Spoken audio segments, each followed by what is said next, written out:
This is a 2004 Duramax diesel, Glaval body,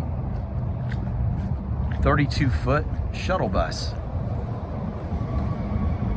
This bus is white exterior with the tour-style frameless windows. You can see some large AC condensers. Pretty clean body.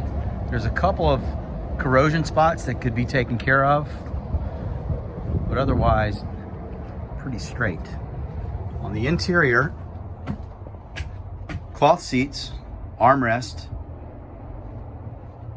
reclining mechanisms, large AC. The rear row seats flip and stow, so you can access the rear door as a luggage compartment. There is a matching seat center light ceiling panel.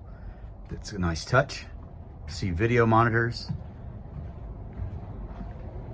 And there's the Chevrolet or GMC Duramax diesel chassis. Thank you for taking a look.